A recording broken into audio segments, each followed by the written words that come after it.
ছোট ফাঁসের জালে নির্বিচারে মাছ শিকার, আর তাতেই প্রতিদিন ধ্বংস হচ্ছে লাখ লাখ রেণুপোনা ও সামুদ্রিক জীববৈচিত্র্য।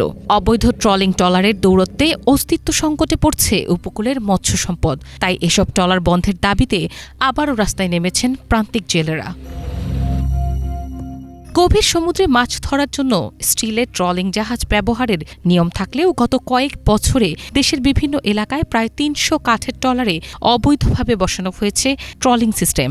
এসব ট্রলার মাত্র ৬ থেকে ৭ মিটার গভীর পানিতে ছোট ফাঁসের জাল ব্যবহার করে নির্বিচারে মাছ শিকার করছে। এতে ধ্বংস হচ্ছে বিভিন্ন প্রজাতির মাছের রেণুপোনা, ডিম এবং সামুদ্রিক জীববৈচিত্র্য।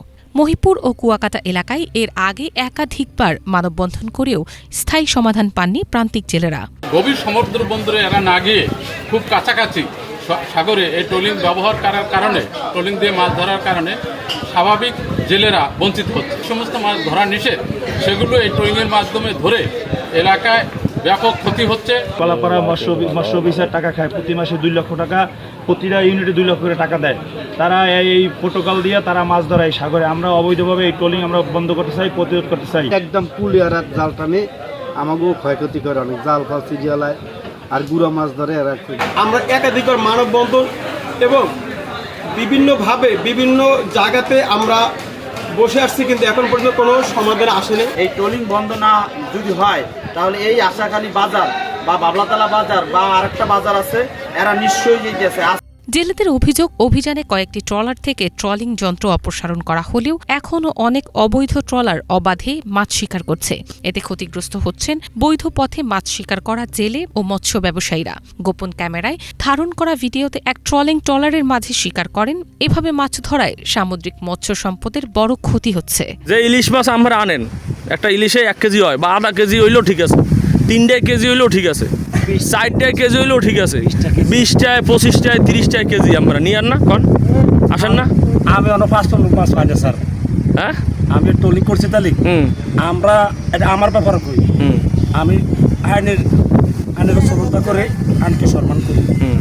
ইলিশ মাছের তারা পৃথিবীর কিচ্ছু না। আমি গেল বছর লাল জাল চালাইছি, ভালো একটা টিভি বইছে আমার।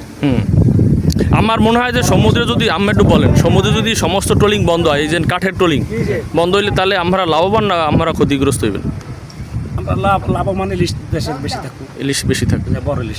এইটাই হইলে আমার মূল কথা। মৎস্য বিভাগ বলছে অবৈধ ট্রলিং বন্ধে অভিযান অব্যাহত রয়েছে। জেলেদের আন্দোলন ইতিবাচক প্রভাব ফেলছে এবং শিগগিরই এসব ট্রলার বন্ধে আরও কঠোর ব্যবস্থা নেওয়া হবে। অবৈধ যে ট্রলিং, যেটা আসলে আমাদের আলিপুর মহিপুরের ক্যান্সার হিসেবে এখন প্রমাণিত হওয়ার পথে, তো যেহেতু সাধারণ জেলেরা করছে, এটা অবশ্যই পজিটিভ। এটা এই ধরনের আন্দোলনের ফলে আমরা আসলে সামাজিকভাবে যদি প্রতিরোধ গড়ে তুলতে পারি, তাহলে অবশ্যই আমরা এটাকে আলিপুর মহিপুর থেকে এটাকে নিয়ন্ত্রণ করতে পারবো এবং পুরোপুরি বন্ধ করে দিতে পারবো। অবৈধ ট্রলিং ট্রলারের কারণে যেমন সমুদ্রের জীববৈচিত্র্য ও মৎস্য সম্পদ ক্ষতিগ্রস্ত হচ্ছে, তেমনি জীবিকা নিয়ে চিন্তায় পড়েছেন হাজারো জেলে। যে কারণে অবৈধ ট্রলিং ট্রলার সম্পূর্ণরূপে বন্ধে অতি দ্রুত কার্যকর পদক্ষেপ নেওয়ার দাবি উপকূলের প্রান্তিক জেলেদের। মিনালা দিবা, বাংলা ভিশন নিউজ ডেস্ক।